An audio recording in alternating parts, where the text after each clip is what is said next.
Damn, son, where'd you find this?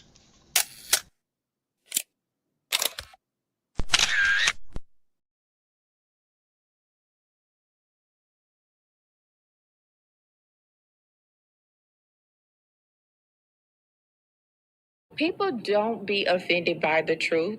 They be offended because you called out the truth. Simple as that. They don't want to hear any other narrative that makes them look bad. One thing I can't stand at this big grown age is somebody who act like cause and effect does not exist. Like, yes, your actions caused this outcome. Yes, what you did lit the match. Like, why are you surprised and playing victim? Guys, Chico, they never lied. That's how you know somebody doesn't respect you. They listen to reply, not to be understood. They cut you off. They minimize what actually matters to you. They laugh at your boundaries, and then they call you sensitive when you try to hold the line. They show up late, they cancel last minute, forget the things you've told them, because in their world, your time, your energy, even your voice aren't a priority. They're just an option. You see, there are two kinds of people. Those who adjust when they realize they've actually hurt you, and those who expect you to adjust so they don't have to change. You don't need to be disrespected loudly to be disrespected deeply. Sometimes you'll see it. It's just in their tone, in their patterns, in the silence after you're known. Respect isn't what they say when they're watching. It's how they act when they think you'll tolerate it.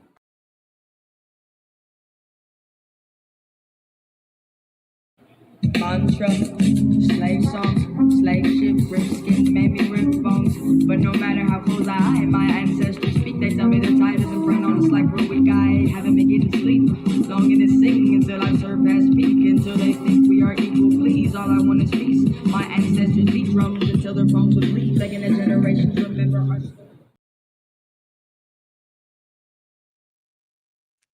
Good morning. Peace, blessings, glory, praise, and honor to the Most High.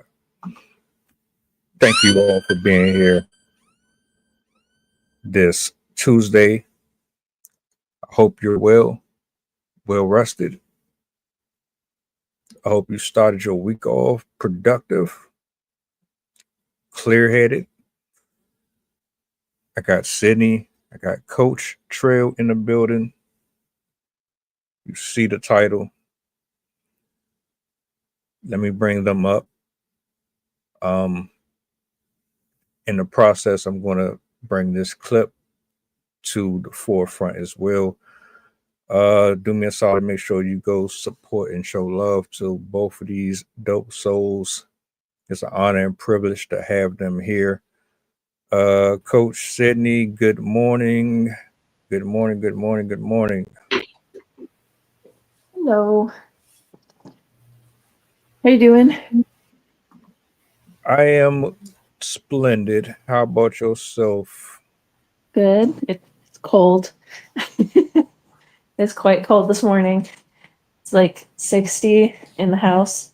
So yeah, pretty chilly. But other than that, pretty good. Just been watching videos of stupid people. So I sent you one of them. There's plenty of that going around, ain't it? Yes, sir, it is. Morning. Representing San Antonio out here. It's about a brisk 65 degrees outside, so it's freezing for us out here, but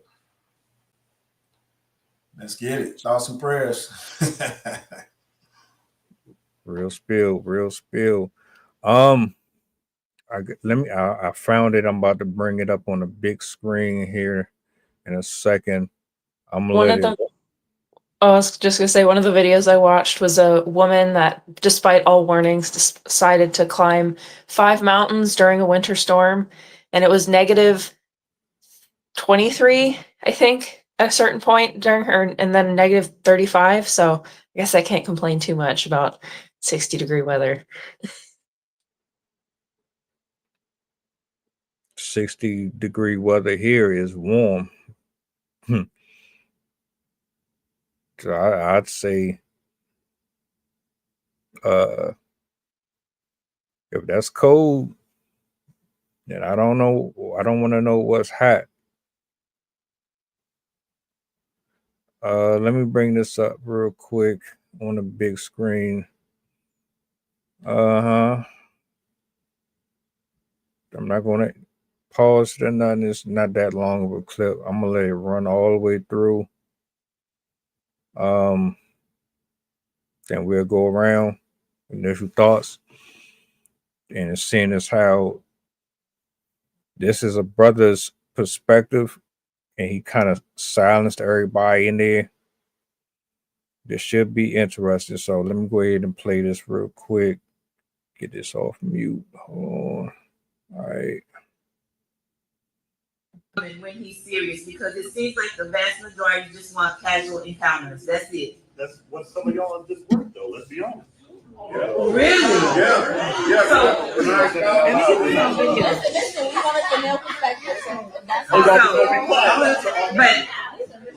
but where are you getting that from? Like, why would you say?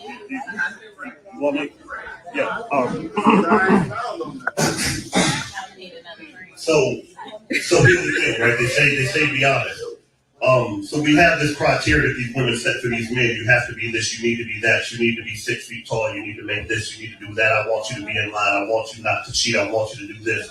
But at the same time, they're still dealing with women who are emotionally hurt, who have parents who never taught them how to be a woman. Most of these new age women don't have the concept of what a virtuous woman is. Then we want to speak to the Bible. And then you want men to treat you like a queen, but you act like peasants. See, that's the problem is you can't walk around here shaking your ass in the club and expect me to respect you when you don't respect yourself. You can't put your man before your kids and expect me to respect you as a parent. You only present what your value is. And if your value is your ass, your hair, your nails, your smile, and your presence in public, but not your education, not your person, not your love, not your heart, not your interaction, not your intelligence, then we don't get to meet that. And the thing about it is that a lot of people have this conversation and it's all cute and funny when we're talking now. But when somebody tells you that this is what you presented to me, so I gave you what I thought you was worth. The thing about it is that ain't nobody coming to you nowadays, like the young lady said, with respect. As a man, because I deserve the same respect you do. So what makes you think that I should value anything less than what you show me? And most of these women who are out here are drinking in the club, toe up, laughing, joking, and that's great, have a good time. But at the same time, if you don't carry yourself like a lady, what is a man supposed to present to you? If you don't carry yourself with respect and class, what the hell am I supposed to present to you? If you look like ass, I'm going to treat you like ass. And the truth about it is, everybody wants affection, everybody wants to feel wanted. And what women have done nowadays is replace the whole being attractive and being somebody of stature with the idea of being desired. Because the more men they want, the more powerful they are, and they think that's going to get them a good man. You could have all the money in the world, you could have a good job, you could have a banging body, you could do all of this and still be messed up in your head, and it makes you the most unattractive person ever. But this is what we get. And for every woman who sits in this room and says that I am not that woman, 4 of your girlfriends are. And the bad part about it is that I ain't got to deal with the conversation and laugh and joke, and I can get mine off and just go home. Then why would I have to go through this with you? When he sees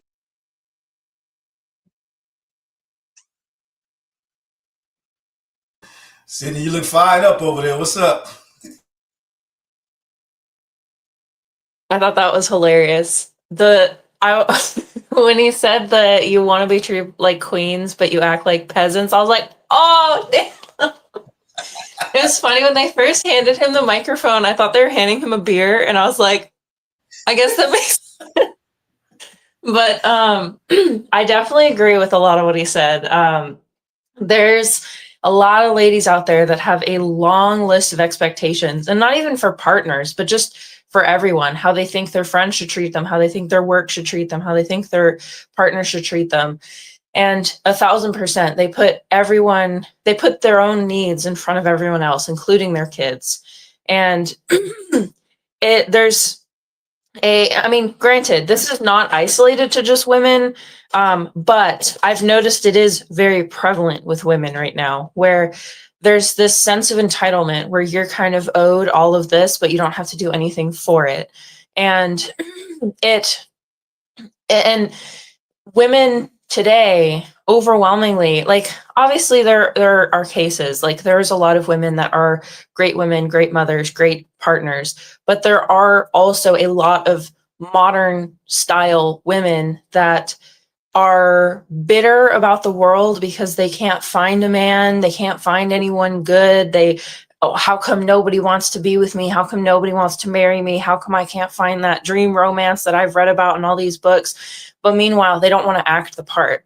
They don't want to be the, and again, not saying you have to follow these things, but they don't want to work. They don't want to be a housewife. They don't want to be a mother. They don't want to do all these things. They just want to be waited on hand and foot and expect this guy to just pop up out of nowhere and be like, my lady, I'm here for you. I'm going to take care of you. I'm going to do whatever you want. I'll give you anything. It doesn't work that way. It's a two-way street. Like, I have had to do just as much hard work as my husband has had to do in this relationship. We have both had to do, modifications to our behavior and our personalities. I've been in the situation where I was the working one. He's obviously now in the situation where he's the working one. We've both taken up parental responsibilities. We've both had to sacrifice things for each other and for our children. And we're not going around like, you have to act this way. You have to be blah, blah, blah, blah, blah. And he's even experienced this from his own coworkers where they were shocked that we don't go out on dates. And that's not our thing. Like, we don't go out to dinner. We don't like have those we don't go out and have movie nights or go out to concerts or whatever, because that's just not our thing. Like, we like to go and do the things that we enjoy. We go on drives, we go to the beach, we go on hikes. But there's so many women out there that are absolutely astonished when people have partners or they find a partner that isn't willing to like wait on them hand and foot. So this guy definitely makes a lot of very good points. And granted, I will say you do have to be a good partner to receive good partnership. You have to be the partner that you deserve. And that goes both ways. Like, you can't be a jerk man and then expect some pretty lady to do whatever you want. But again, I've noticed this more with women nowadays, where they just kind of expect some prince to sweep them off their feet, treat them the way that they want, and they don't have to do anything for it.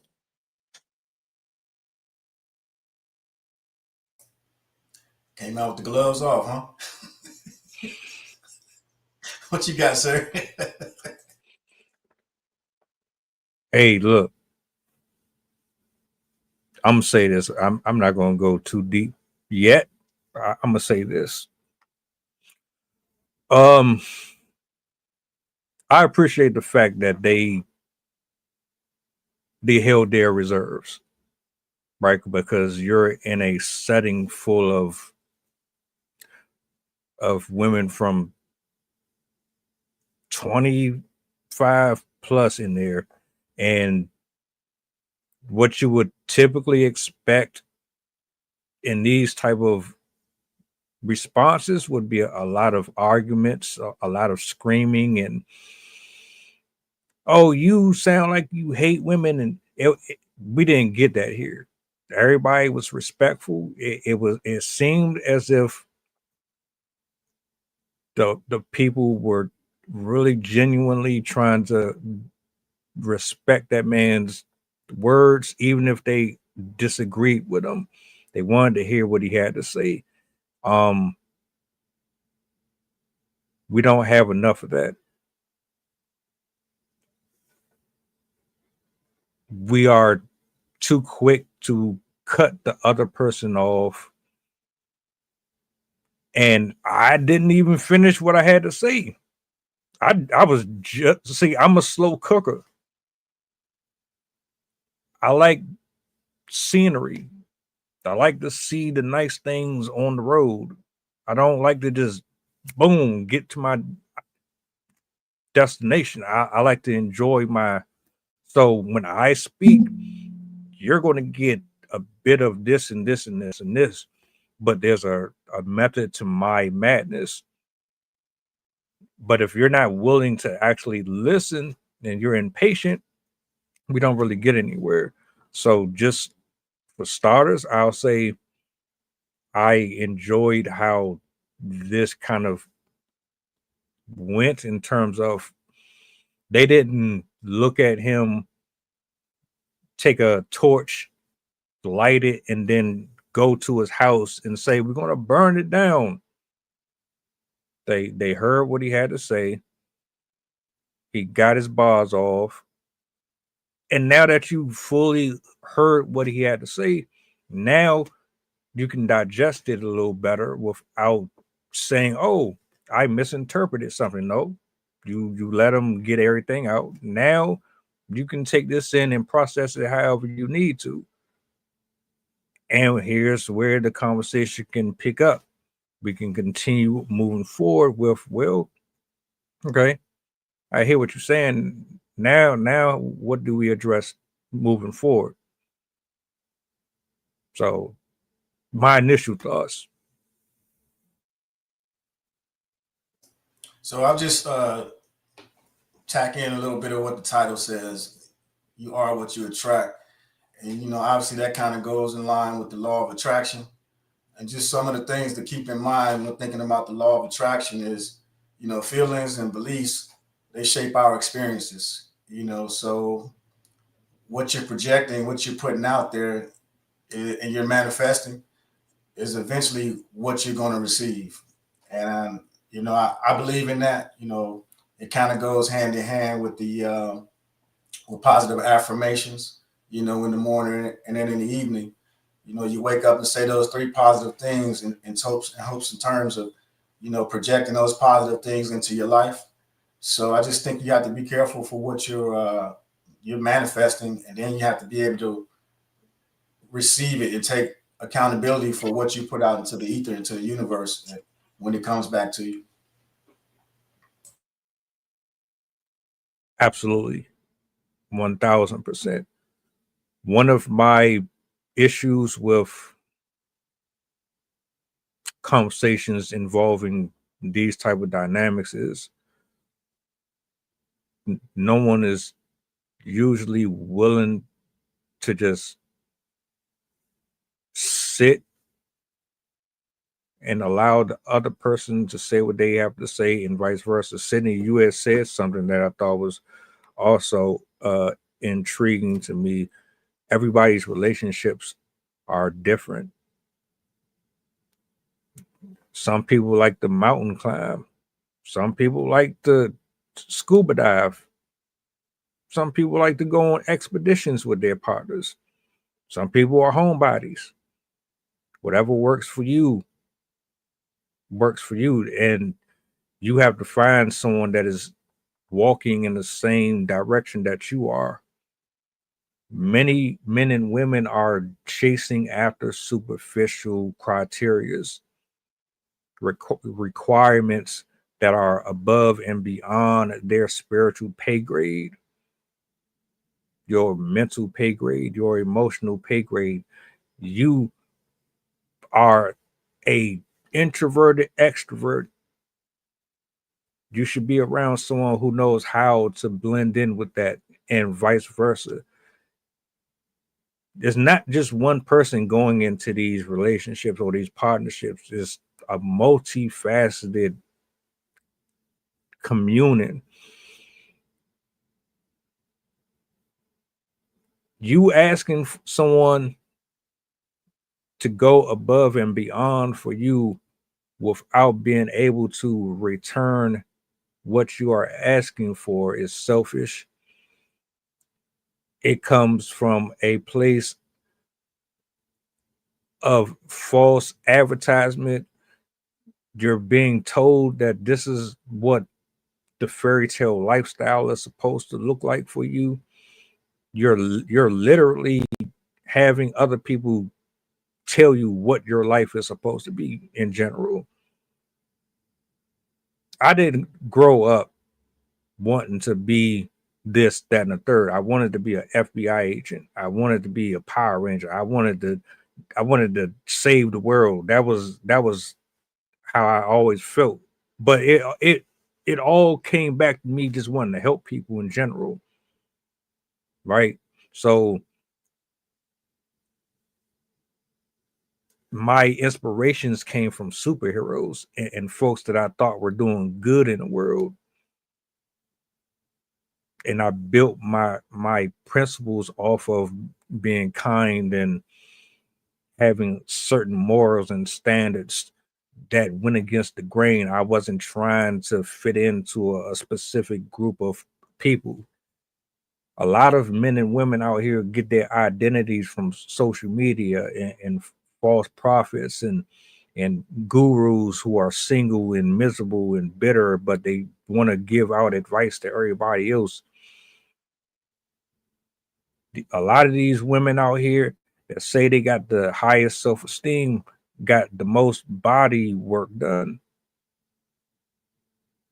The ones that got all this self-esteem, they say they do, but it's really coming from a subset of men who don't even love themselves enough to know that this is not how you garner the love, affection, and respect of someone that you are trying to court or vet in the long term. A lot of these dudes just be telling what's and saying whatever they can to get out of the person that they are lusting after, but they don't really want the person. So a lot of this stuff is just very toxic, very toxic. To answer your question, I'm gonna yield the mic. Just to answer his question, I don't practice none of those ideologies. I'm just a human being who wants to have a simple and normal life. I don't really move or operate in none of those systems, period. And I say that because once you start to label somebody something, then it becomes a bigger issue. I just want to be me, period. So I yield the mic. Bring up a really good point about being the person that you want to attract, being the person that you are inside at all times, because I've noticed another thing that people do is they'll act a certain way when they're dating, but then that's not actually what their personality is normally. And so by the time let's say they end up getting married, that's when they settle down and they revert to their original personality. And so then that person that they married is like, who are you? Who did I just take into my life? What the heck? Like, I did not sign up for this. And this happens so much more than we'd expect. There's so many marriages that fall apart because the woman was acting this sweet, good-natured, whatever, like, I'm going to do everything for you and I'm going to be this, that, and the other. And then as soon as they get married, she turns into this nagging, like, why don't you ever do anything for me? Why don't you blah, blah, blah, blah, blah, because the romance had faded away. And once you're married, you don't have the same expectations as you do in dating. In dating, you kind of have that expectation. We're going to plan these experiences. We're going to be doing all these things together. And the man or the woman really are responsible for putting on a better image of themselves to kind of woo that person and show them, like, I'm the person that you should pick. But when you base that off of a false personality and a person that you aren't normally, that's going to lead to these false expectations and a kind of bait and switch where once you are in that settled relationship, if you haven't shown them what your real interests are, what your real personality is, what your real rhythm of life is, and both of you or one of you is kind of making this false image, it's not going to work out, especially if that person finds out that that real self inside does not match with what they were looking for in their life. And it's especially important if you're kind of putting yourself on to be this like dreamy, perfect person, because life is not dreamy. Life is not perfect. Once you're in a marriage, as I said, it's a give and take. There's stress. People are going to lose their jobs. People are going to get sick. People are like, the house is going to get destroyed sometimes, like kids and dogs and cars breaking down, and like, life is not pretty. And if you put yourself out to be this person that's always beautiful and always perfect and whatnot, it's going to make those situations where you aren't going to be a beautiful person, all the more difficult, because this person is gonna be like, where is this coming from? Like, why are you acting this way? And they're almost going to feel lied to, as if you were deceiving them. And then it can also be really jarring as well to expect a certain person, a certain personality, and then to have a complete switch. And sometimes people might even blame themselves. Like, what did I do? Like, why are you acting this way to me? Did I say something? Did I do something? And it can create a very unnatural dynamic in the relationship. And then also, as you were mentioning, that you want to make sure that you're kind of in the same area of life in terms of what you like to do. If you are pretending to be this person that likes to go out to restaurants and goes out into the city and likes to go clubbing and stuff like that, but your natural personality is to go hiking and to go on road trips and to go to parks and stuff, and then you pick a girl that likes to go clubbing and likes to go to the city and stuff, and that's her natural personality, she's going to be really upset when she's dragged to all these natural places that she's like, I don't want to be here. Like, I just got my nails done and you're going to take me to this park? No. So it's like, you really have to consider finding somebody that matches the things that you love to do. If you're a homebody, you shouldn't be trying to make it work with somebody that just wants to be out all the time with her friends, wants to go on all these trips and in public places and stuff like that. If you're somebody that likes to be out on the water, you shouldn't like find somebody that's scared of the water. You really have to find somebody that really melds with your life, as opposed to expecting that either you can train them to be your dream woman, or thinking that, oh, it'll all just work out, like we'll find a way. Granted, there are special exceptions. Like, there are people that, like, when you expose them to the life that you are doing, they're like, oh, actually, I'm all in. Like, that sounds really fun. I want to do that. But it's not always the case. I just heard this example recently of a woman that she got with her partner, and it was a dating show, and he was trying to get with this woman, and he was a hunter, and she was an animal rights activist. And the entire date, he was trying to convince her, like, oh, once you have my cooking, you'll understand. Like, boy, you are barking up the wrong tree. You need to move on and find yourself somebody that is willing to go hunting with you. Like, you're not going to convince her to enjoy that piece of bloody steak that you're bragging about on the dating show. Like, no. So you really do have to match your expectations with your own expectations for your life with the expectations that your intended partner has. If you both are going the same direction, chances are your relationship will be much better off than somebody that you're picking just because they're beautiful, just because they're amazing and blah, blah, blah, and they have completely different lifestyles as you.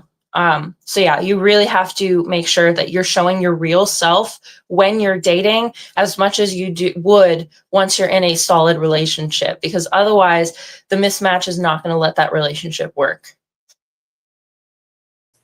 So I understand and agree with the points both of you made. So I'll just kind of pivot a little bit, Sid, and go in a different direction, because I mean, right. It might be easier in a relationship if somebody shares the similar likes and dislikes that you have, but it also may stunt the growth opportunity, because that's more sounds like an associate or a friend, and there's nothing wrong with you having the same path or trajectory. I mean, I'm sure that works out every day. But one of the things that you guys both mentioned was the married portion, and I think you kind of put the cart before the horses. Those are the things you should be finding out in the dating stages, or just the conversational stages. And I think a lot of that has, in this day and age, everything again is so instant. Like he mentioned, he likes to cook, he likes to let it simmer and get to that spot. But when you're meeting people online and you're going VFR direct to going out to whatever institution, hanging out, drinking, whatever extracurricular activities you may have, those may be taken out the getting to know you stage. Remember back in the day, and I hate to say that, sound like an old head, but like you mentioned, there was a courting stage. You got to know each other. You were on the phone. There was a build-up. You learned the likes, dislikes.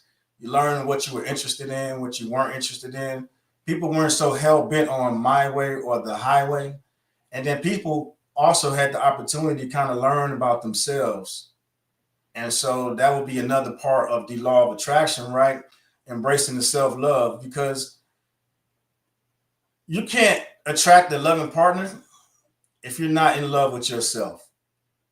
So you may attract somebody that you have commonality and things in common with, but if you don't actually love yourself, and that's one of the things that they mentioned in the video, and I'm going to stay on women because that's what they were talking about.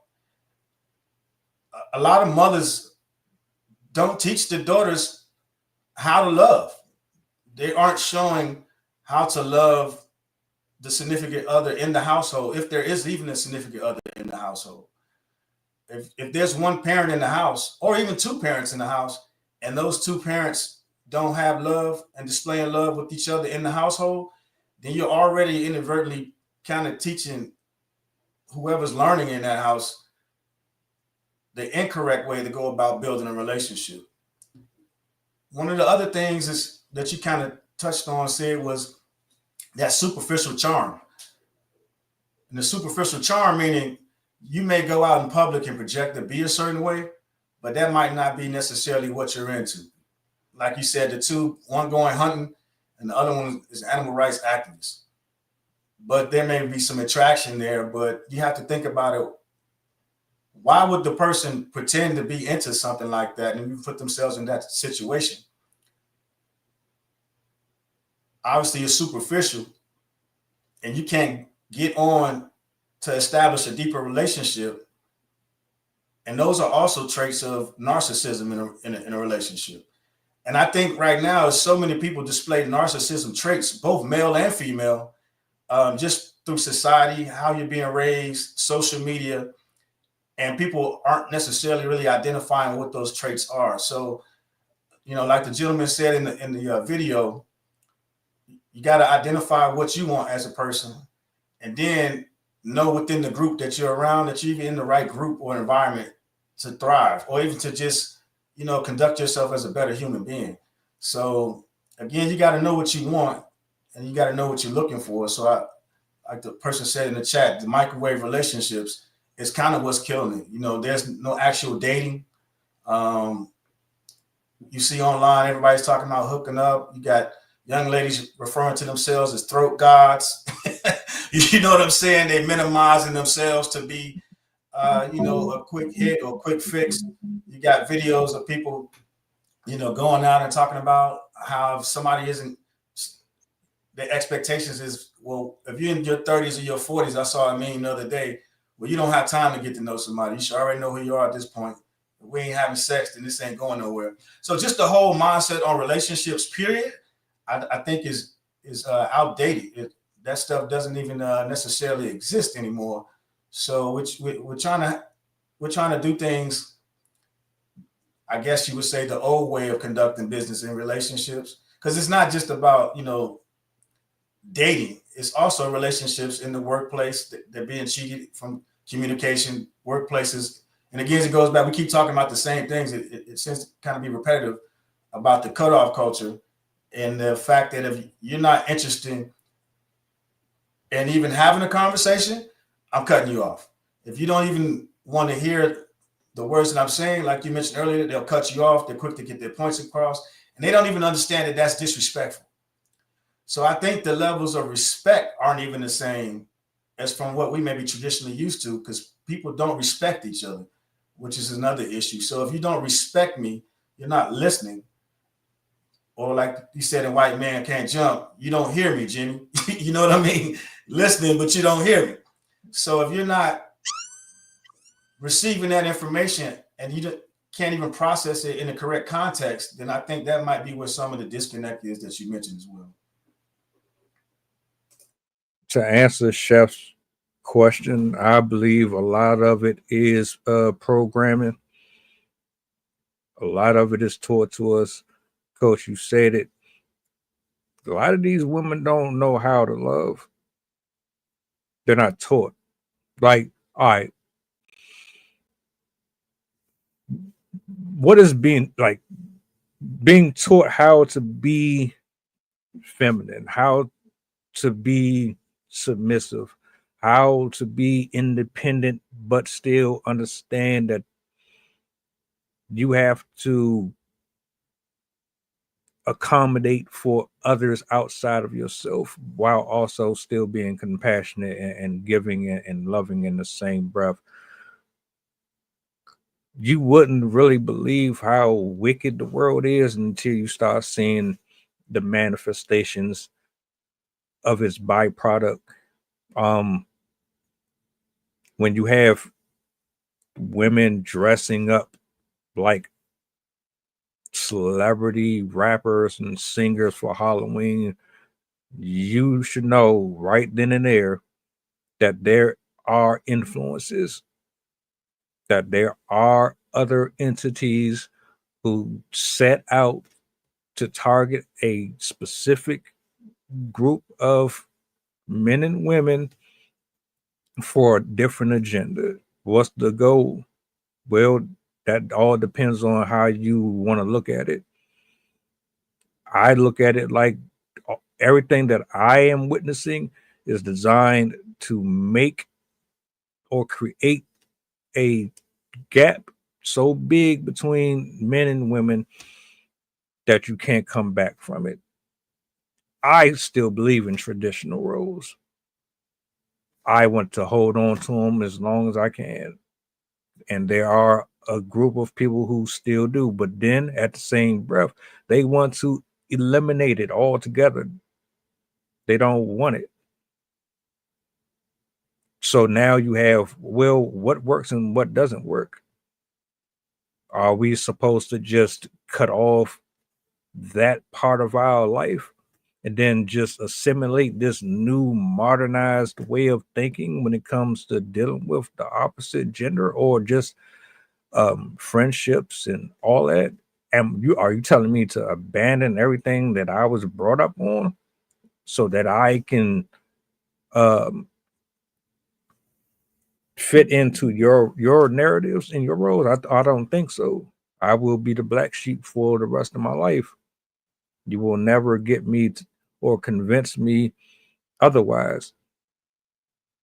When you see women walking out here with all their cheeks out, and that's supposed to be a regular outfit, that's a problem.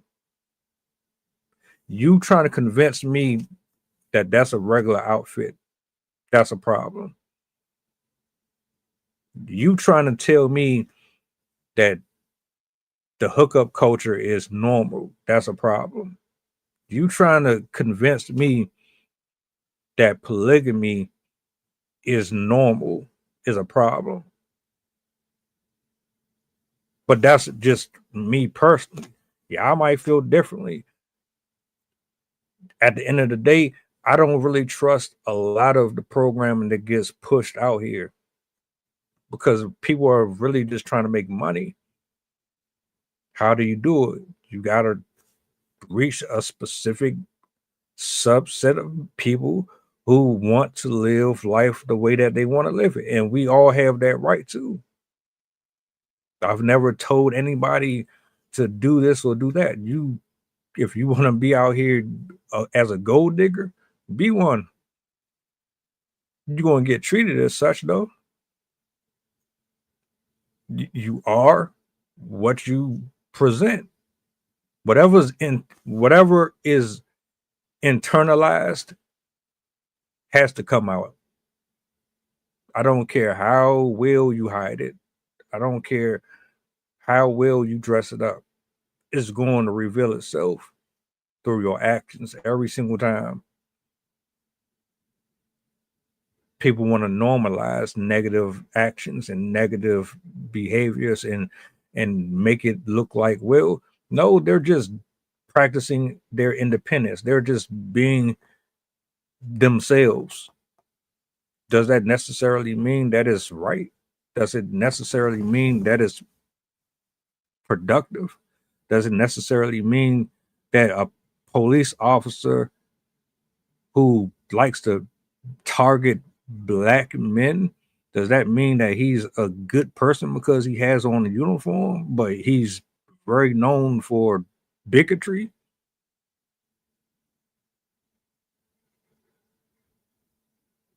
I digress.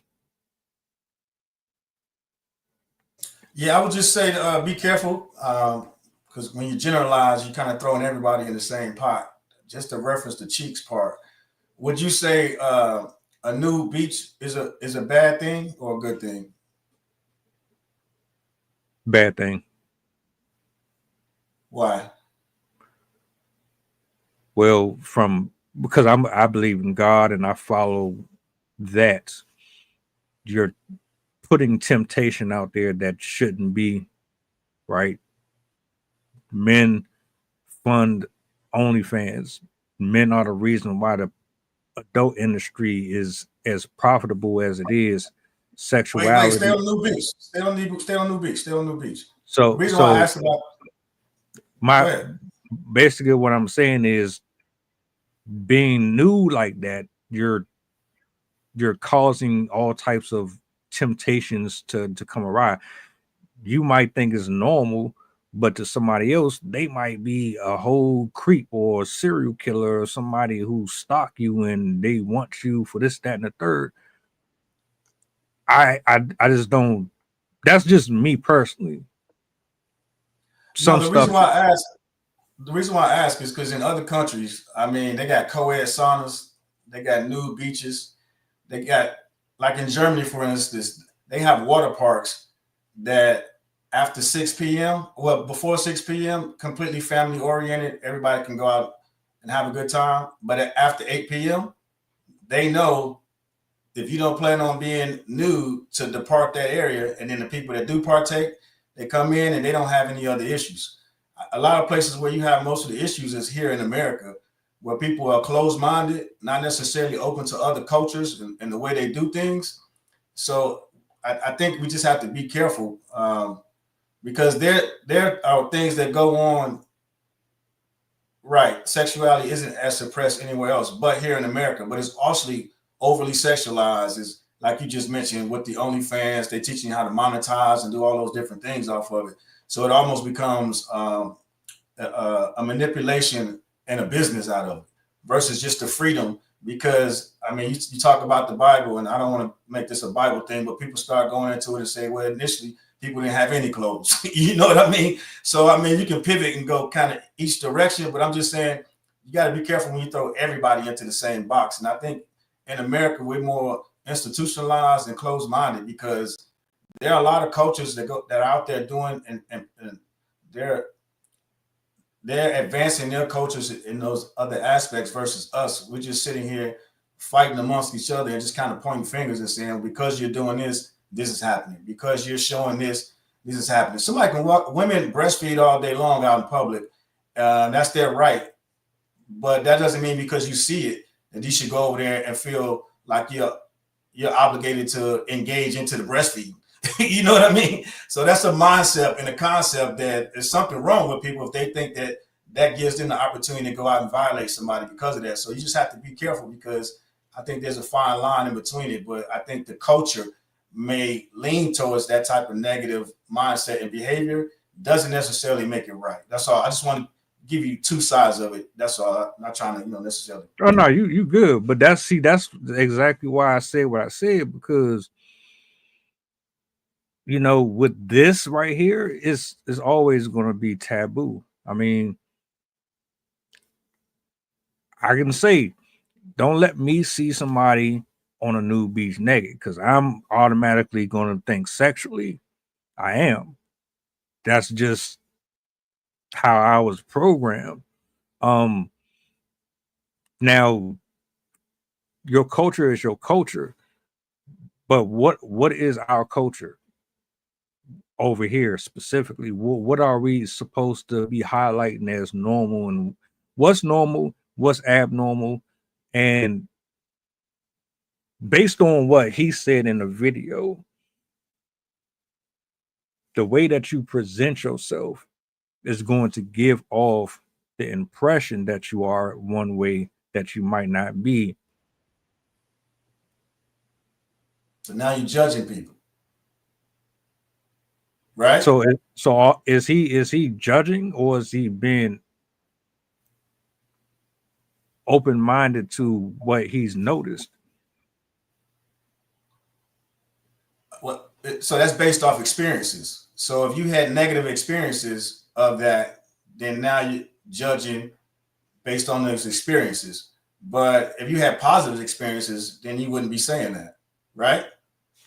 I mean, because because you're saying I saw you and I formulated an opinion based on that, and that opinion is based off of the type of experiences that you had.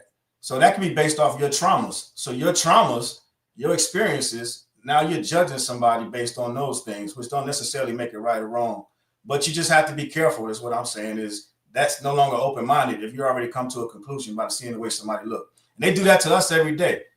Like you mentioned, a cop that has something against maybe black people, Hispanic people, whatever the case may be, that's based off either their agenda, their experiences, traumas, that they look at that particular person in their light, or they're given that information to take that course of action. So I think it's a fine line, but I think a lot of it, what we're doing is we're projecting on the other people. I mean, you can't tell somebody just by the way they dress or they look. Maybe that's their version of them looking the best that they actually can, right? Not saying good, bad, or indifferent. Me, I walk around in suits and nice shoes. I keep my beard trimmed up. Other people don't do that, so I'm not necessarily judging them to say, hey, because you wear baggy jeans or pants, that you're going to come in and display a negative attitude or project, or make people feel insecure when they come in the establishment. Now, my alarms might go off, the antenna might raise up, but I'm not judging anybody when they actually, you know what I mean? If that makes any sense.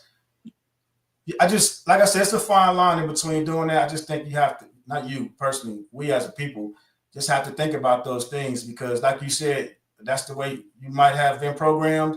But again, it goes about experiences. I can only say that. I'll give you an example. When I was overseas, and this is when G Unit first came out, 2005. And a young man didn't speak English, but he walked up to me and he knew every word to 50 cents in the club. Didn't speak any English. And I'm like, how does he not speak English? But he's like, what's up, my N-word? Blah, blah. He kept approaching me like that, thinking that was the official way to greet me, because I'm black, I'm from America, and 50 Cent and G Unit run around, pop around, saying all those, words and throwing up, talking about, pistols and guns. I got guns the size of Lil Bow Wow, example. And that's how they thought to greet me, because I was from America. I was offended. But after talking to them and understanding their culture, that's all they learned about Americans on YouTube at the time, was through rap videos. So then the question comes, is rap music doing our culture good or bad? In that instance, I can say bad, because I'm in another country. A young man, 13, 14 years old, greets me with the line from 50 Cent from G Unit calling me the N-word 25 times. He thought that was the coolest thing in the world. And I'm with my colleagues that are Caucasian, and I thought it was the most embarrassing and offensive thing in the world. But I didn't judge them by that, although they did judge me by it, if that makes any sense. Not the same example, but I'm just trying to give you a similar example to as far as for. Nah, trust me, I understand what you're referring to. Those are definitely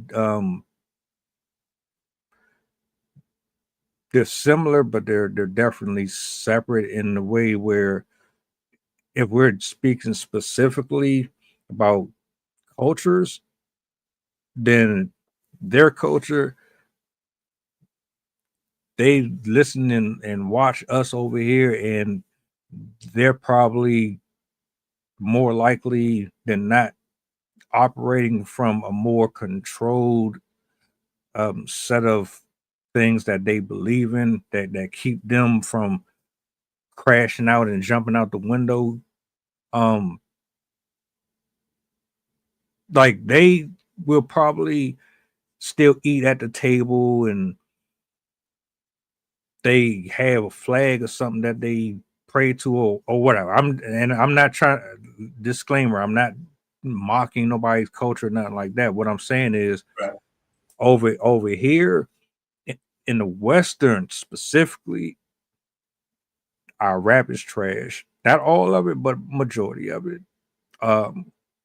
The way that we go about dating is trash. The way that we think about our religion and politics and like a number of different things, like it's so diluted that I think that's what the real problem here is. It's I don't look at somebody and automatically assume, but like you, the bulb go off. I get that. I need to pay attention. This might not be that, but I need to still kind of just pay attention because, you know, it's messed up that it's like that. But it's like, well, you can't tell somebody to put on a suit and then assume that they're not going to be Jeffrey Dahmer. Jeffrey Dahmer was a normal speaking person. That didn't stop him from eating people and doing all that weird shit. You know what I'm saying? Right.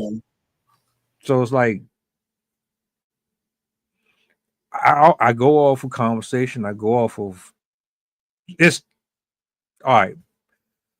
Two things that I go off of: how you speak and how you present yourself in general, conversations and all, how you text, what type of environment that you put yourself in on a regular basis. Like you have to use your own discernment to determine whether or not a person is a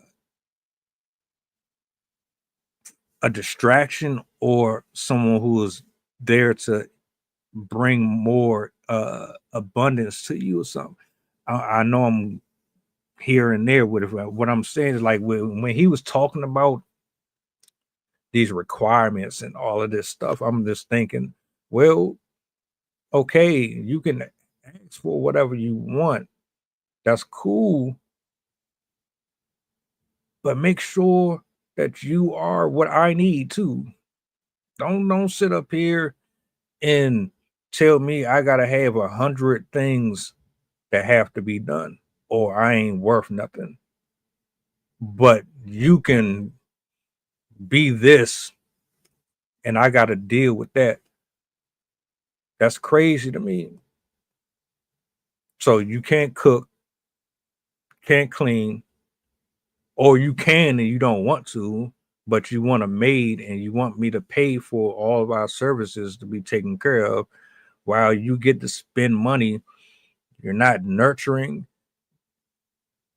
You're embarrassing me on social media because of the way you dress, or you're giving people the impression that you are on the market by the way you present yourself.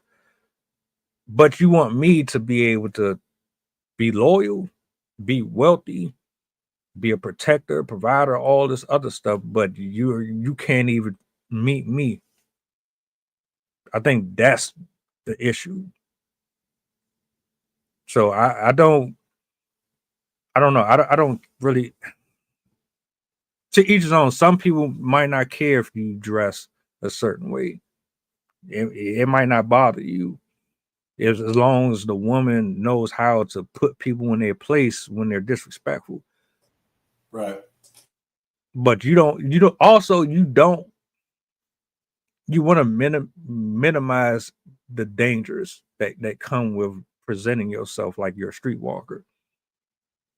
You can dress however you want, but understand This is a reality that we got to live in. A 19-year-old just got killed not too long ago by a illegal immigrant because of how she was dressing. Another one just got killed going out here to not Louisiana, it was like Baltimore or something, and she was a Instagram TikTok influencer. A lot of these dudes, man, are creeps. They're monsters, bro. And they don't look at things the way we look at it. They don't know how to compartmentalize their desires and their needs and stuff. They are all over the place. They're predators. There's too many of them, way too many of them. And you just got to be mindful of that stuff. Dress how you want. But just like you judge me for how much money I make, you're going to probably get judged for certain things that you say and do too. I ain't saying it's right or wrong, but I yield the mic. I actually have a personal example that I think goes with this really well. First, I do have a joke. One of the things that made me laugh when you were talking about how they like want all the money spent on them. I heard this joke the other day of like this guy's credit card information got stolen, and his friend was like, "Why didn't you report it?" "Oh, well, the guy spends less money than my wife does." I just made me think of that joke. But my personal example, you know me, like, you know how I dress. I'm very modest. I don't like feeling like people are watching me, looking at me. You'll rarely find me uncovered. But we have a pool down the street, and over the summer, I was taking my kids to the pool. And the first time that I took them there, I wore the only bathing suit that I had, which was a two-piece. And granted, I didn't walk there in it. Like, I had clothes over. But when I was in the pool, like, I was wearing that. And I wasn't really comfortable myself, but it was the only one I had, so I was wearing it. And when my husband got home and I told him that I took him swimming, he was like, "What were you wearing?" And I showed him, and he was just like, "I don't want you wearing that in public." And it wasn't so much like, you can't dress the way you want to. Like, he's always told me, like, you can dress how you want, but I'll have my feelings about it if you dress certain ways. But he wasn't happy about it because he's like, "I don't know everyone. I don't know all these people, and I don't know if they try and do something." And so he does see it out of more concern. But I know that a lot of women would be up in arms about that. They would viciously fight that and be like, "I can wear whatever I want. I can do whatever I want," and blah, blah, blah. And this goes back to the whole thing of like each relationship is their own relationship. Like, you have to be respecting your partner's wishes as much as they respect yours. And in that circumstance, I ended up getting a more covering one that made me and him more comfortable. And that's kind of the whole deal here, where if you get in a relationship with somebody and you expect them to dress a certain way, you should probably find somebody that kind of reflects that attitude that you already have. You shouldn't try and get with a woman that dresses promiscuously a lot while also expecting to convert her. Like, the perfect example that's in the news right now is our vice president and his wife, where he is constantly trying to pressure her to switch her religion to Christianity, and keeps saying online and to her that he hopes one day that she'll embody Christianity and accept Jesus into her life and all this stuff. And I think that type of behavior is really disgraceful. If you're going to get in a relationship with somebody, you should be getting in a relationship with them because you love them for who they are and allow them to have the life that they want to live, while still having the respect on both sides to assimilate to each other. Like, you don't have to be exactly the same person, but you should at least have a willingness to accept that person's life into your life and respect the parts that they don't want to change, as long as it's not harming your relationship. And so it really goes back to this whole premise that we started with of you every person's relationship is going to be different. But when you get in that relationship, you have to make sure that you know that person that you're getting into a relationship with and aren't coming in with false expectations, that you yourself are not presenting yourself as a different person than you would be normally, and that you're not with somebody who's presenting themselves with a different personality than they would normally.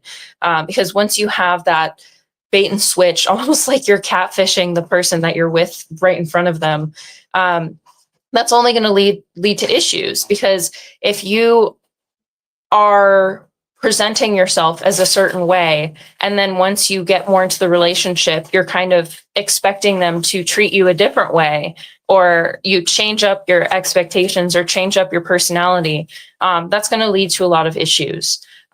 So that's really, to kind of summarize, you really have to make sure that you're presenting who you are, and not really expect that person to change for you. You should really be getting in a relationship with somebody you're already comfortable being with. All right, it sounds like we're being circular, right? So just to advance it a little bit. So with the experiences, you grow. Every day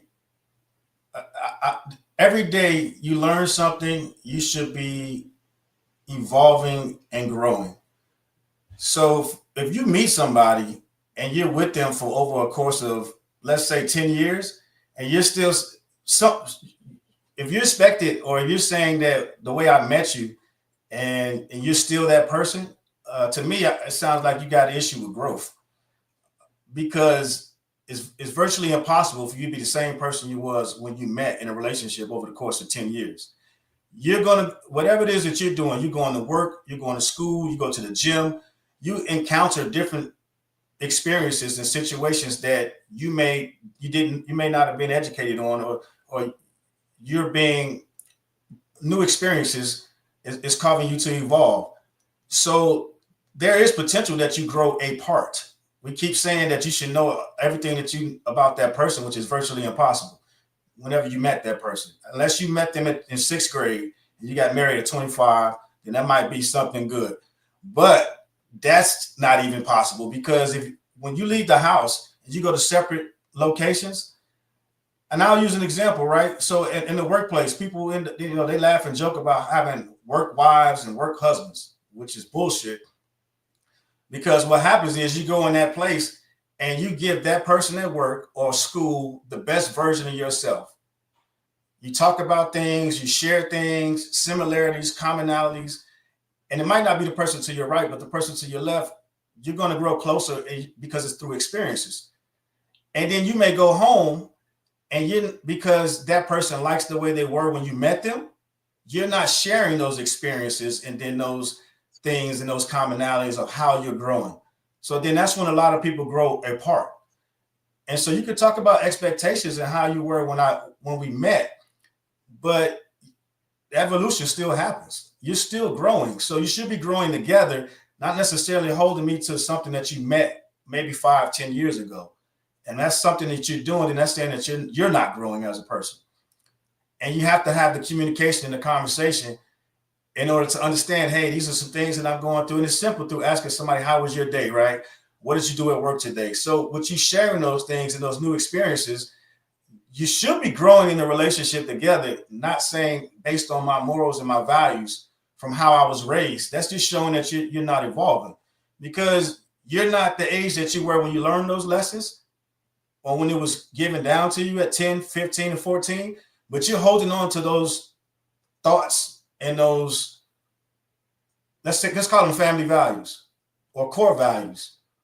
The core values don't necessarily have to change, but the experiences change. And then now you look at those values in a different light. Okay, family first. Okay, family first. Now I got these things going on, 2 other additional things going on. How does it still work to be family first? Now I got to incorporate the family. You understand what I'm saying? We're not talking about how we're showing progress and we're moving forward. We're just kind of staying stagnant on initial things of, hey, this is what I told you. I might not have liked I might have only liked you to wear pantsuits. Okay, now we're getting involved. You're working in corporate. Now you're wearing pencil dresses or skirts. I mean, you understand what I'm saying? So it has to be some growth and development there. And we're not talking about growth and development. We're only talking about when people meet and the expectations in the beginning. And it's more than that, because you have to show that expansion and that growth. And that's what happens in relationships is if you're not growing, that other person, they go out and experience new things. And they say, you know what? I like this. I never had chocolate strawberries. And somebody introduced them to chocolate strawberries. I never had steak because all we eat is chicken at home. I'm saying it. So, and eventually in a relationship, that stuff gets bland and people like change. So you have to be, and that's where the open-mindedness comes into play. You can talk about the way somebody dressed, you know, those are the small things, but again, it has to be room for expansion and growth. And you have to talk about those things together. And I think that's the bigger picture. It's not necessarily to harp on, you know what I mean, the initial stages of meeting, because that is important, because you have to build a solid foundation. And within a solid foundation, you start to build whatever structure it is that you're looking at, you know, whether it be a house, whether it be a duplex, whatever it is, you start to build. And once you're starting to build, that's where it's important to start talking about those differences and things, right? So some of the issues that you can identify with in that relationship is the constant need for admiration. So I would say that would be an issue, right? If somebody feels like they constantly need to be told they look nice, they look nice, they look nice, then let's identify why you need to be constantly told that you look nice. Because in the beginning, that might be something that you do. Hey, you look great. Hey, you're gorgeous. Hey, you look great in that. And then as time goes, the personality might not reflect how nice you look in those clothes. So now you might stop to saying you look nice, you look great, because now the personality is coming into play. And now you start to see that person in totality. And it's not just about the clothes, because we talked about the clothes earlier, but the personality might not be as great. Life happens. So some of the things, how you process life might be an issue. You understand what I'm saying? So you're talking about those things as you grow in the relationship nurtures. So it moves off of the clothes, the butt cheeks hanging out, and different things of that nature. We got to start talking about how incorporating life into the relationship and how that continues to be attractive. Because if you can't go through experiences and you can't process, you don't have problem solving skills, you like to just pass on and move on things, but you didn't get those core techniques and part of those core values growing up, so you don't know how to solve problems. You understand what I'm saying? So it goes on to different things as far as for looks, just in totality as the whole person concept, I think is also important. So, you know, to kind of talk about those things as well, because we're kind of saying, hey, this is the way I was, this is the way we were, and then we should just be good to go. I don't believe in that. So I think that's a lot of times where relationships don't necessarily last, is you may hold on to your core values, but it has to be some flexibility, you know, to the left or to the right. Again, it's all about balance. Just my perspective. I do want to clarify that I 100% agree with you, because that's definitely where I stand. I'm not the same person that I was when I started this relationship. But when I mean change, you shouldn't change. It's your fundamental aspects, like your honesty, your truthfulness, your ability to be kind, your ability to be a trustworthy person. Like, these things are the things that you should show and be through their whole relationship. Like the personality aspects, like your interests and stuff, those should definitely shift throughout your life, because everybody needs to grow. Everybody needs to expand on who they are as a person. And that's kind of what I mean by like assimilating interests and stuff like that, is your partner will expose you to things that you've never done before. And it's good to have a partner that's willing to push you in ways, and you should be willing to also push your partner in ways to change how they act, who they are, what their behavior is, their patterns, their habits, because like you said, like nobody should really stay the same throughout their entire life, because not only does that leave you stagnant and without progress, but also that's super boring. Like, who wants to be the same exact person through the entire life? Like, there's so much more to life than just sitting around and doing the same thing day after day. But when you introduce yourself to people, you should maintain those similar values. Like, if you're showing yourself to be attentive and caring and loving and like a trustworthy person, but then you bait and switch. And once you get married, you're like, actually, I am not interested in being in a monogamous relationship. Actually, I'm not very trustworthy. Actually, I'm going to be very mean to you and degrade you. And like, that's kind of what I mean, where people will pretend to be this kind, loving, like, I'm so sweet, I'm so like adorable. But then as soon as they get in the relationship, they're these like raging, crazy, I'm going to nag you, I'm going to be rude and treat you badly and stuff like that. So that's kind of what more so what I was going at with you should be the same person going in as you are continuing through.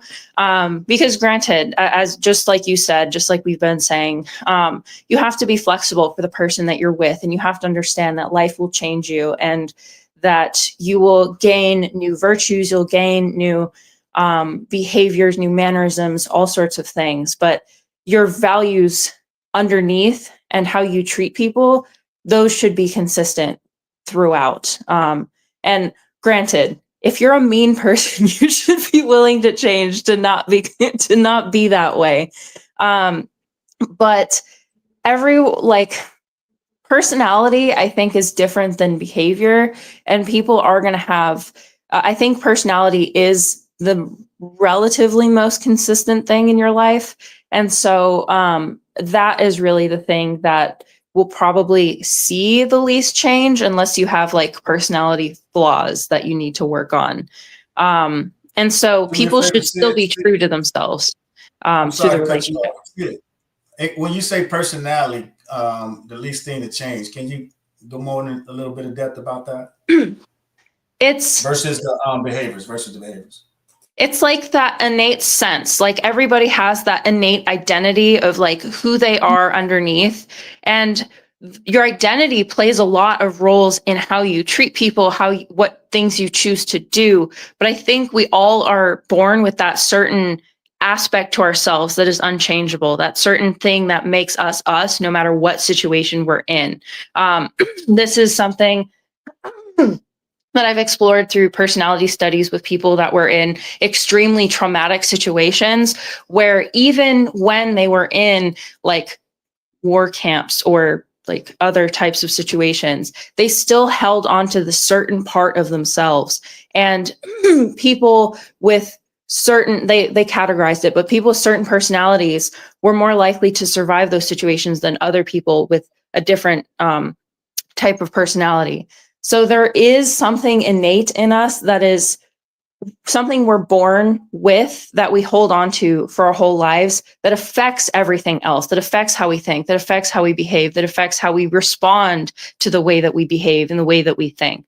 There's certain people that are just going to be more predisposed to wanting to change themselves, where there's going to be people that are more predisposed to wanting to hold on to the aspects of themselves. And so I think that innate sense of self is going to be less changeable than all the other aspects of life that it does affect: your behavior, your actions, your thoughts, your emotions. It's hard for me to explain because it's so non-tangible. It like, you can obviously, everyone knows what your thoughts are, everyone knows what your behavior is, everyone knows what your attitude and your personality is, but there's just that something inside people that you're born with that never really goes away, barring some like brain injury or something like that. But even then, like, people will still retain themselves. Like when my dad had his stroke, like his personality, like his self was still there. Like his identity was still there, even though everything else was completely different. The way he thought, the way he acted, the way he behaved, the way his interests and all that stuff. So I think there is something deeper that maybe we're not very good at explaining yet, that is part of us that shouldn't be changed just because of the person that we're with, because it's so innate to us. But everything else you should be willing to change, because that's what happens in life. You're going to go through different phases, different situations. And that's the type of stuff that I think is where the modification is totally fine. Like in a relationship, you should be willing to address issues and make modifications to how you act, how you think, how you behave with the people around you. If I'm hearing this correctly, based on the comments in the comment section and the collective throughout the last 40 minutes or so, what it sounds like is a lot of, not all, but a large number of women specific to this discussion solely lack that room for growth. If I'm understanding this in its totality, because there's nothing wrong with you having your requirements, but I find it alarming when your requirements, they don't come with opportunity to make room for other aspects of what should actually matter within what you're asking for. Like, you can want somebody that has all of these things. That does not mean that that's their personality. And when you said that, I was thinking, oh, you must be referring to like your signature. Like, everybody writes a certain way on a piece of paper. That's your signature. It might be your laugh. Your signature might be your ability to change the atmosphere in the room from a hostile one to a pretty chill and relaxed one. But if all I'm hearing, based on what social media is pushing, is folks, not all, but folks who are saying that you're broke if you don't make this type of money, if you're this because you dress this way. These are, at the end of the day, these are all individual issues. The people who think this way, that's something that they got to figure out. Like, just like I can't say that I am right about everything, and I have to correct myself. And I also find myself sometimes having to say I stand corrected. Coach, you've said things that I've had to concede to. So as Sydney and a number of people, I have no problem with being corrected if necessary. Chastisement, and the whole point of these is to get to that place to where you improve. You don't want to stay stagnant, like you said earlier. Nobody wants to stay stagnant. Your preferences are your preferences. If your preferences are eliminating you from the race of potential partners because of reasons unbeknownst to you, that's something that you got to figure out. If you 40, 50, 60 years old and you've been married, but you never had a successful relationship, that's something you got to figure out.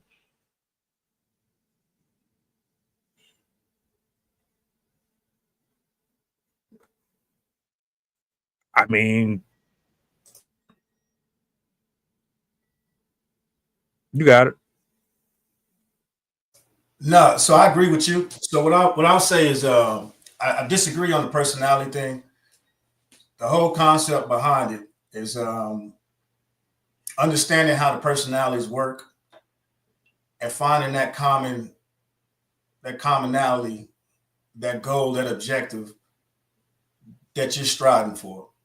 Because you look at sports, you look at the military, you look at those different things. Everybody's coming from different walks of life and have different personalities.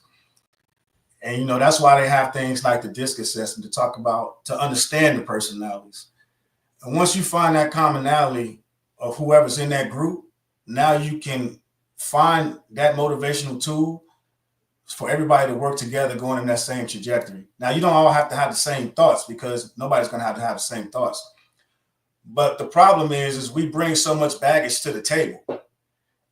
And that's when the destroy and rebuild concept comes into play. Look at the penitentiary. You look at all those large institutions or organizations that try to get people to work together as a team to do whatever it is that they want, right? Again, you have to let go of the baggage. You can't come to the table saying that's just the way I am, that's the way I've always been, and take it or leave it. You gotta have humility, right? Humble. You gotta have that thirst for knowledge. You gotta want to learn a different path, because there's nothing wrong with your experiences. And like, take the three of us on this call right now. We all come from different backgrounds, different walks of life, but November 25th at 11:20 in 2025, we are in the same chat right now having a conversation. No matter what, we might not have the same goals, same intentions, but our paths still align and we still came across to here. But at some point, depending on how successful or which way we want to move forward, our goals or our values are going to have to align. And if we want to be successful, you can bring the mentality and the things that you've been through to the table. It might not work, but you have to make that conscious decision that you want to do those things. So in a relationship, it's the same concept. If you want to move forward with whoever it is that you meet, online, not online, at the library, who knows? But you have to make that conscious decision to put the effort into it. And you have to know what you bring to the table and what you can't continue to take forward with you. And you got to have that communication between the two, because pros and cons. You talked, man, you made a great point.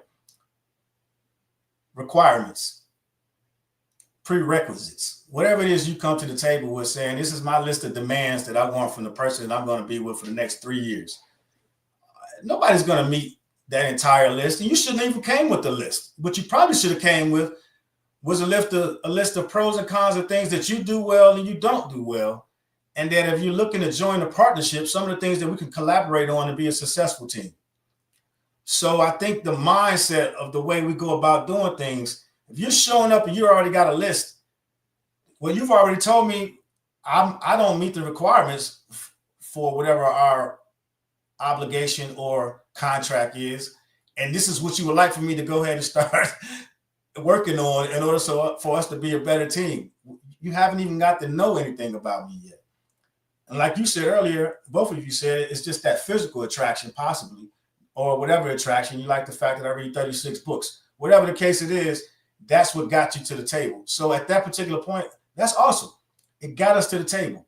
Now, what are you going to do from that particular point on to build? And again, it goes back to that foundation. You know what I mean? You meet people where they are, and it has to be flexibility. And the issues that what brought us here was the women in that video basically saying how men weren't doing what they wanted them to do, and they deemed to be good enough for them to move forward in their type of relationships that they see. And the gentleman in the video just ran down a list of things and say, hey, you should probably think about these things before you start giving me your requirements and your list of demands. It's pretty much essentially what he said. Hey, that's great. Have you thought about these things? Because these things can detract. And we all have sliders, right? Just like when you go to listen to your favorite music or the equalizer on the radio. A little bit of treble, a little bit of bass, a lot on the fader. You know what I mean? A lot on the rear and the balance, a little to the left, a little to the right. You're finding that sweet spot for where you two can, quote unquote, meet in the middle. And once you meet in the middle and you realize, hey, this is what we want to maintain, because it's easy to get it, but it's hard to maintain it. You can get that relationship and have that sweet spot. Man, you can have that after a night of going out drinking, or a night of going out and drinking espressos, or going to hang out at the local coffee shop. And that could be the peak of your relationship, because the vulnerability was there and you allowed each other to communicate and be open. But from this point on, I got to make sure he hit this. I got to make sure he checks all these balances. There's no checklist. I mean, you can have a checklist, but then as long as you go and make minor adjustments to the checklist, okay, not excellent in this, but great in that. And if I offer a little bit more and meet him where he is, this can catapult and go from there. So again, you just got to have flexibility, not to keep talking about the same thing over and over again. But with the personality piece, you know, and that's why they do things like the DISC assessments, the Enneagram test, is for you to learn a little bit deeper, to take a step below that shadow level and say, okay, there's more to it than just the person's perceived personality. Because again, the traumas could force them, and that could be what they've learned from that parent that didn't give them that love to begin with. So that's a defense mechanism that they're giving you. And if you want to put the work in and try to get past that defense mechanism, it's completely up to you. But the real question is, if you can't get past it, at what point do you identify it and then you walk away from it?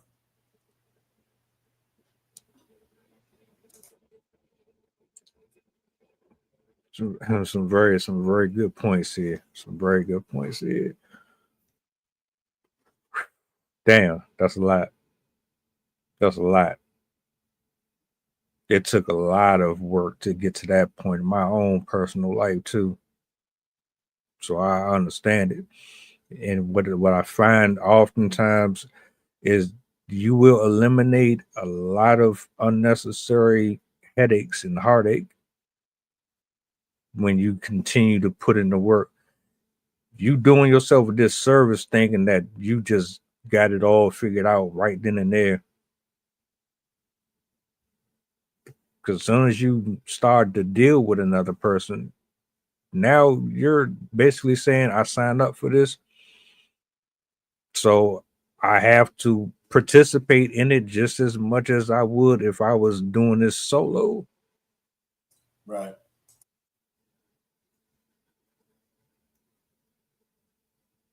Hey,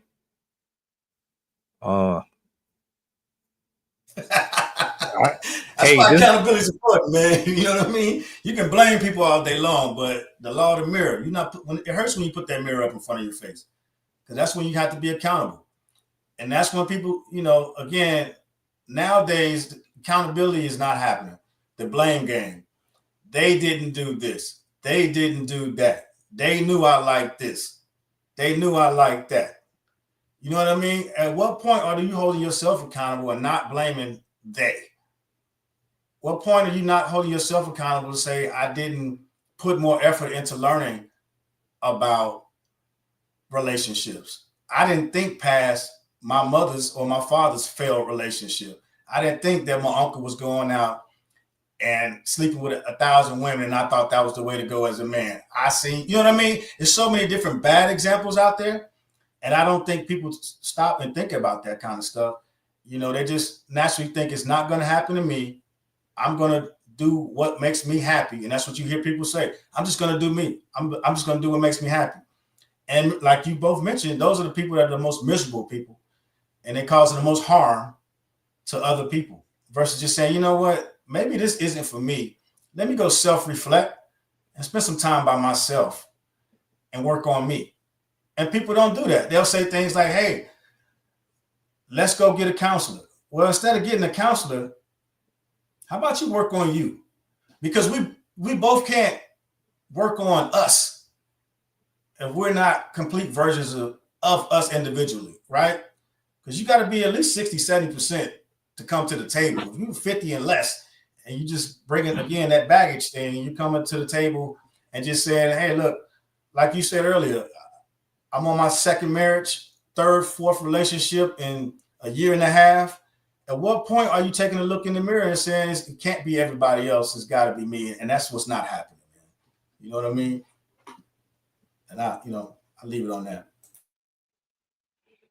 I've also noticed when there's a certain type of reaction to, or I guess not reaction, but like sometimes when people get into therapy, they get into therapy with the purpose of hoping that the therapist is just going to side with them and support their side, and then just tell the person like, oh yeah, look at that. They're right. They're totally right. On that. So you definitely, if you want to do therapy with your partner, you have to have that, again, accountability, the willingness to be like, this, I'm as much of a part of this as the other person. I have to be willing to listen to what my partner says. I have to be willing to listen to what the therapist says, because a therapist's goal, a good therapist's goal, is to point out the things that you're not seeing. And if you're not willing to listen to somebody that is trying to help you, you're not going to get anywhere. No matter how small of a problem you have, if you don't have the willingness to look at your own role in that problem, chances are that problem's not going to be fixed, because you're just going to keep turning around and being like, no, it's your fault. And as I jokingly said in the comments, like, that's exactly what every divorce proceeding sounds like.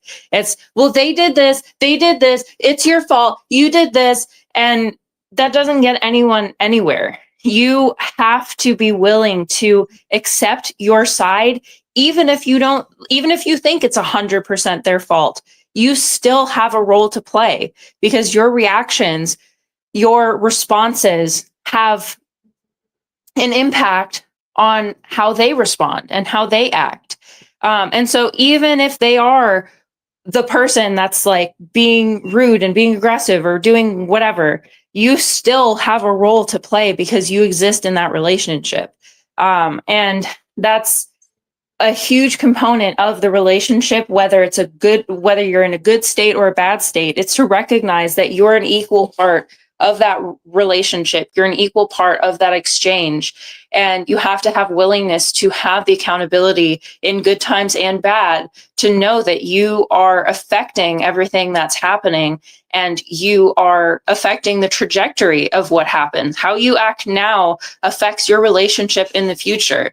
And if you're not willing to accept that you have that role and that power, it's not going to go very well.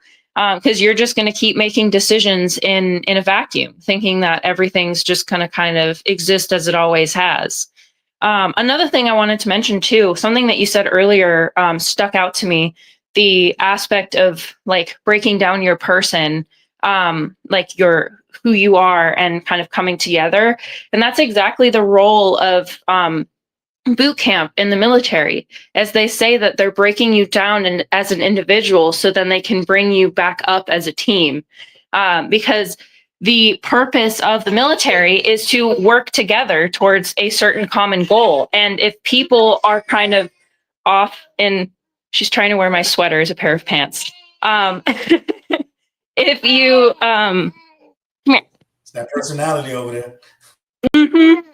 If you, in the military specifically, are trying to act as an individual in a situation where you need to be working as a team, that could be fatal. That could result in fatal consequences. And granted, the stakes are not as high in a relationship, hopefully. If so, maybe you should rethink that relationship. But you still have the duty to work together as a team, because if you're choosing to accept this partnership with this person through life, you have to be working together, and you have to have that willingness to partner up and attack things as a team, especially if you're planning on having children, because as parents, you are going to be working as a unit to raise other human beings. And if you're not on the same page, they're going to pick up on that, and they're going to potentially play that against each other. And if you are not in cohesion when it comes time to have those children, they could struggle with developing their behaviors, their values, their all of their different aspects, because you're not on the same page. And if you two are competing over things with each other, again, they're going to pick up on that, and that's going to end up turning into their own future. So it's very important to approach a relationship with a perspective of understanding and an empathy and willingness to see from your partner's perspective. Because if you're coming in trying to only see from your perspective with an unwillingness to, as you said, look in the mirror, there's going to be roadblocks, and you're not going to be able to find a pass. So it's very, very important to be able to see your partner as much of a part of you as you are a part of them. Agreed.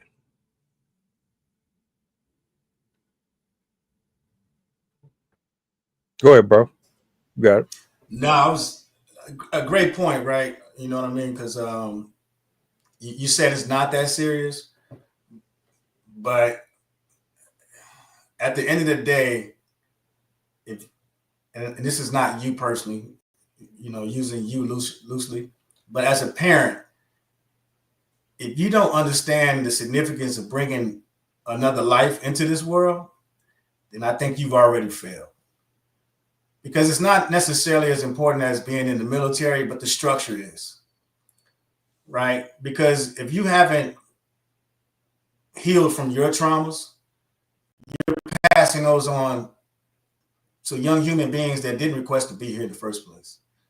So the irresponsibility of you as a person and not dealing with your traumas, that shouldn't be overlooked. And that is not somebody you should be in a relationship with, raising young individuals.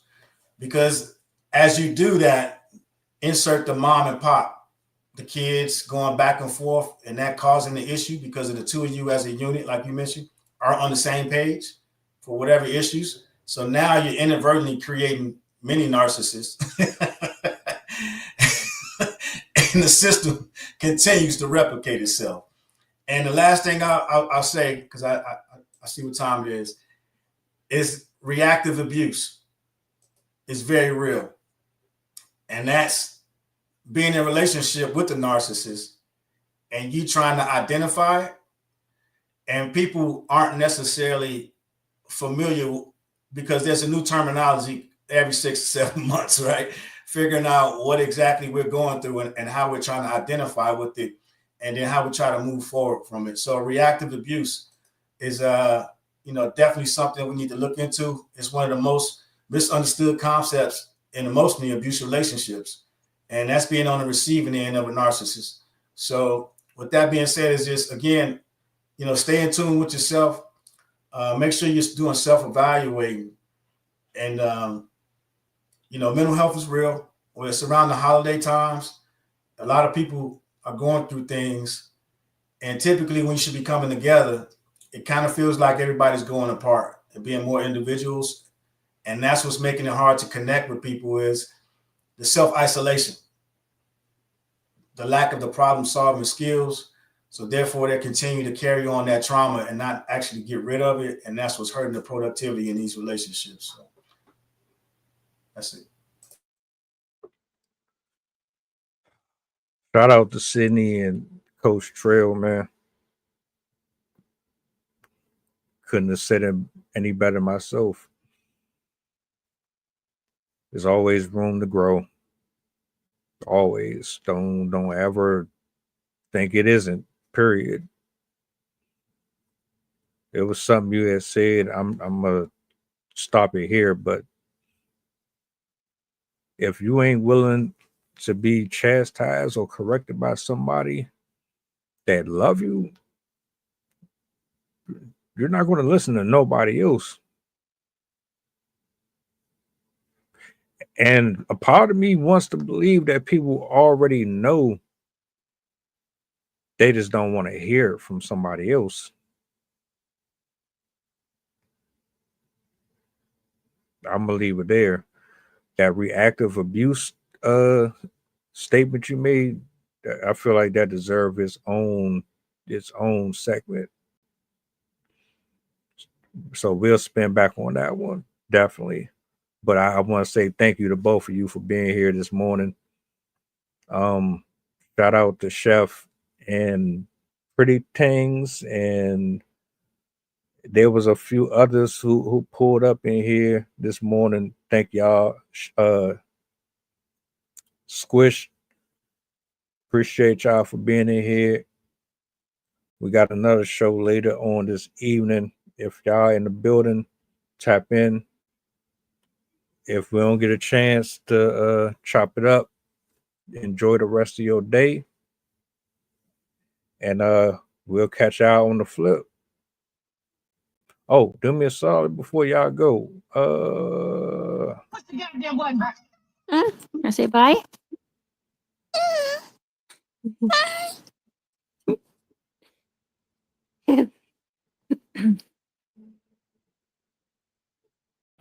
Mantra, slave songs, slave ship, rip skin, made me rip bones.